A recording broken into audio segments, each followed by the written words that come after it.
It was a little past midnight when I heard the unexpected knock on my door. I wasn't expecting visitors, especially not at such an hour.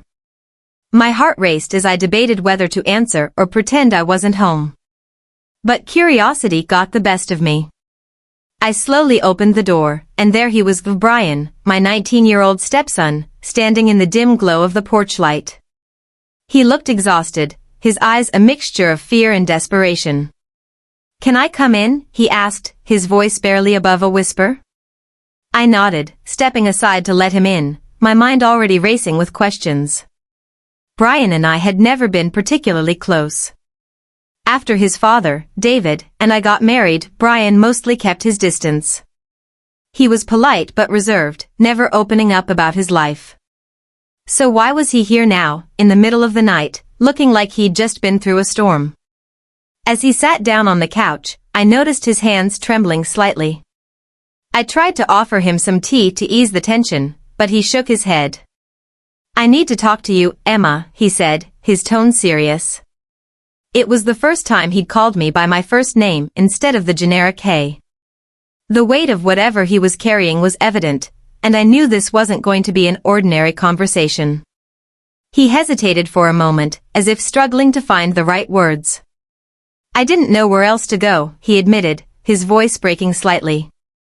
"I've made some mistakes, big ones, and I don't know how to fix them." I sat across from him, trying to piece together what could have happened. Was it something about school? A bad relationship? Or something even more serious?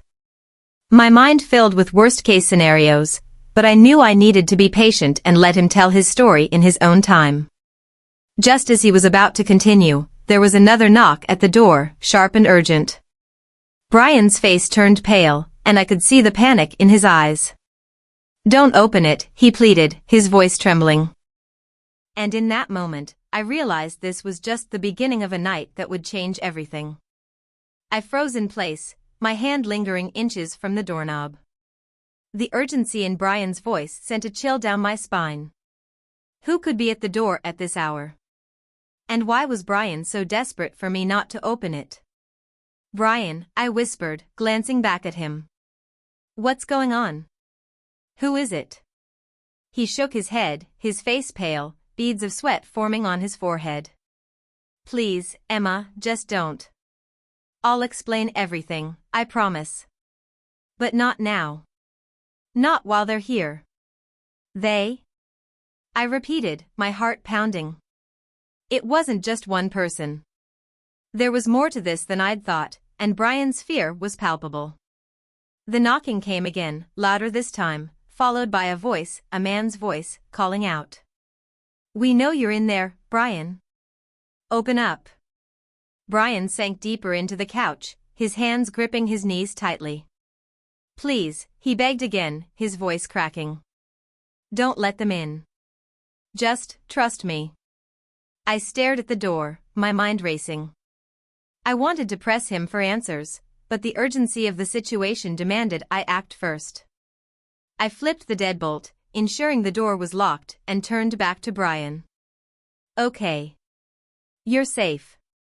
But you need to tell me what's going on, Brian. Who are these people? What do they want from you?" He buried his face in his hands, taking a shaky breath. "I didn't mean for it to get this far," he said, his words muffled. "It started as a stupid idea, just something to make some quick money. But it spiraled out of control." My stomach sank. "Money? What are you talking about?" He looked up at me, his eyes red-rimmed with exhaustion. "I got involved with some guys. They loaned me money when I needed it, but I couldn't pay it back. I thought I'd have more time, but they started threatening me. Tonight, they caught up with me. I barely got away." The gravity of his words hit me hard. This wasn't just about Brian making a mistake, this was dangerous. And now, these people were at my door, pounding relentlessly, demanding answers. Before I could respond, a loud crash came from the back of the house. My blood ran cold as I realized they weren't waiting for me to open the door, they were finding their way in. The crash from the back of the house made my breath catch.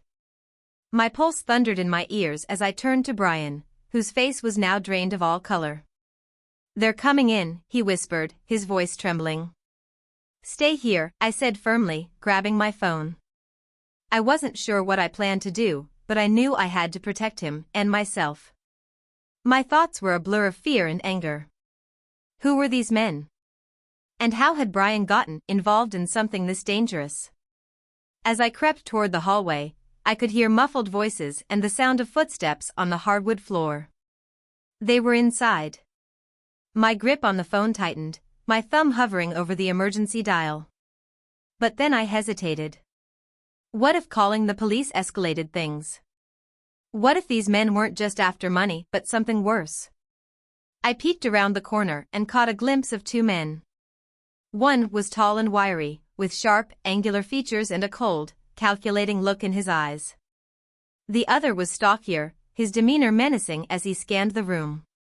They were both in their late 20s or early 30s, but their hardened expressions made them seem older. "We know he's here," the taller man said, his voice low but commanding. "Brian. Come out and we'll talk. Don't make this harder than it needs to be." I backed away silently, my heart pounding. When I returned to the living room, Brian was standing, pacing nervously. "They're inside," I whispered. "We need to figure out how to get out of here." Brian looked at me, his eyes filled with guilt. "I didn't want to drag you into this, Emma. I swear I didn't." "Too late for that now," I replied, my tone sharper than I intended. "Tell me everything. What exactly do they want?" Brian hesitated, running a hand through his hair. "They want the money I borrowed, and something else. They think I took something from them, a flash drive. But I didn't. I swear I didn't." I stared at him, my mind racing. "A flash drive? What's on it?" "I don't know," Brian admitted. "But whatever it is, they think I have it. And they won't stop until they get it back." Before I could respond, a shadow loomed in the doorway. One of the men was standing there, his gaze locking onto Brian. "Found you." The man's voice was cold and steady, but the malice in his eyes was impossible to ignore. He took a step forward, his boots heavy against the floor. "You've got two options, Brian," he said, his gaze flicking between us. "Hand over the drive, or things get messy." Brian froze, his breath shallow. "I don't have it," he said, his voice breaking. "I told you, I never took it." The man smirked, but there was no humor in it. "Wrong answer."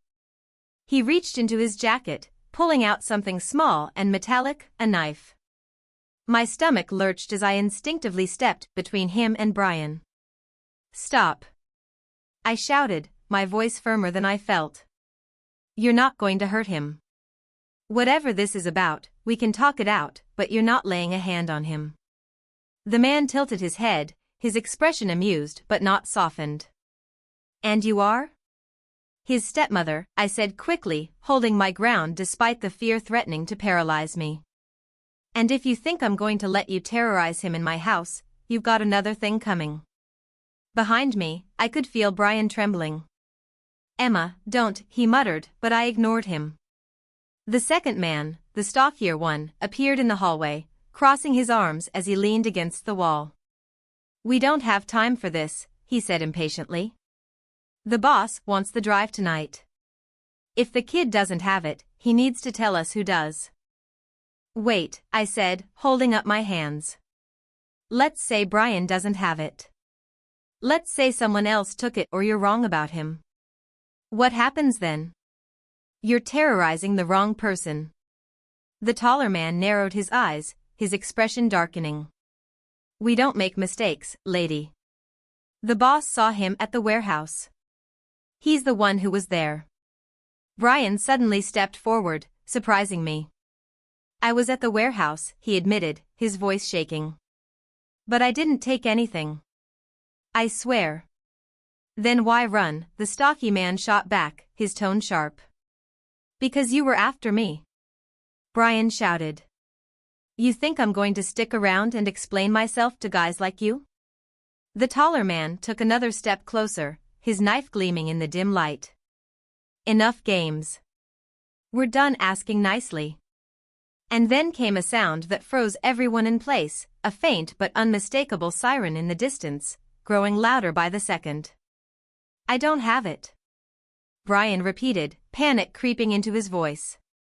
But before anyone could move, the stocky man's phone buzzed loudly, breaking the tension.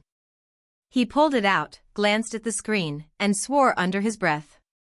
We've got a problem, he muttered to his partner, his tone urgent. The taller man turned to him, his frustration evident. What now? It's not just the cops, the stocky man replied, lowering his voice. The boss knows. He's coming here. At this, the taller man's expression shifted to something I hadn't seen before, genuine fear. Here? Now? Brian and I exchanged a quick, confused look. Whoever their boss was, he clearly had enough power to scare even these two hardened men. The siren grew louder, closer, and the stocky man cursed again. We're out of time. Grab the kid. If he doesn't have the drive, we'll make him talk later. No. I shouted, stepping in front of Brian again. But the taller man moved faster, grabbing Brian by the arm and yanking him toward the door.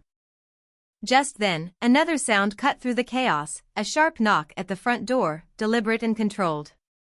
Everyone froze. The stocky man turned toward the door, his face pale.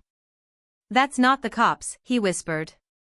Boss, the taller man muttered, releasing Brian and stepping back like a scolded child. The knock came again, louder this time. A deep, gravelly voice followed, calm but commanding. Open the door. Now. Brian's eyes widened as he whispered to me, Emma, I think I know who it is. And if I'm right, this just got a lot worse. Before I could process his words, the stocky man slowly moved to the door and unlocked it. When it swung open, the figure standing there made the air in the room feel colder.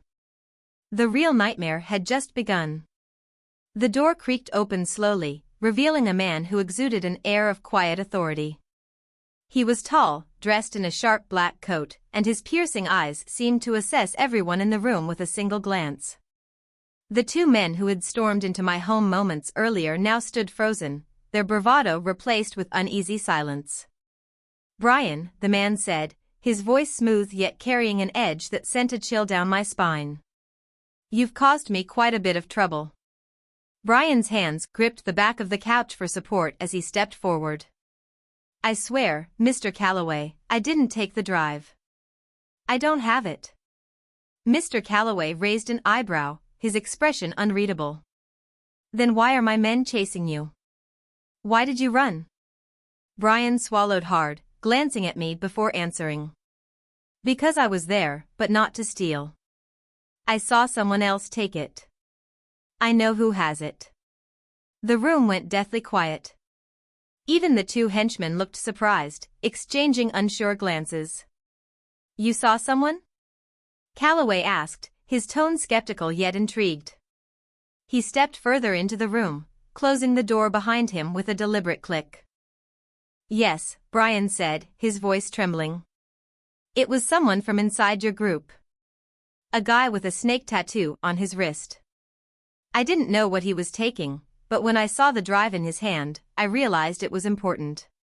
He saw me watching, and that's when everything went wrong. I ran because I knew no one would believe me. Calloway's expression darkened, his jaw tightening. Snake tattoo, he murmured, more to himself than anyone else. He turned to his men. Vincent has one, doesn't he? The stocky man nodded slowly. Yeah, he does. In that moment, Calloway's demeanor shifted entirely. He let out a cold laugh, the sound devoid of humor.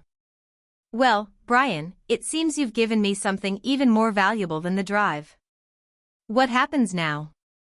I asked cautiously, my heart still pounding. Calloway turned to me, offering a faint, unsettling smile. Now? I handle my business." He motioned to his men. "We're leaving." As they filed out, Brian and I exchanged a look of relief mixed with unease. But just as Calloway reached the door, he paused. "Oh," he said casually, glancing back. "That siren earlier? It wasn't the police. It was a warning for me." And with that, he vanished into the night, leaving us shaken and with more questions than answers. The door clicked shut behind Calloway and his men, leaving the house eerily quiet. I stood there for a moment, trying to process everything that had just happened. Brian, still standing near the couch, looked both relieved and exhausted, his face pale but free of the terror it had held just moments before. "Well, that was a close call," I finally said, breaking the silence. My voice sounded strangely calm, considering how much had unfolded. Brian nodded, sinking down onto the couch with a long exhale. "You have no idea. I can't believe I made it out of there alive." He rubbed his face, his hands still trembling. "I thought for sure they'd come after me for good this time." I sat down next to him, letting the tension in the room settle. "I don't understand, though. If Vincent took the drive, why didn't Calloway just go after him? Why did he let you go?"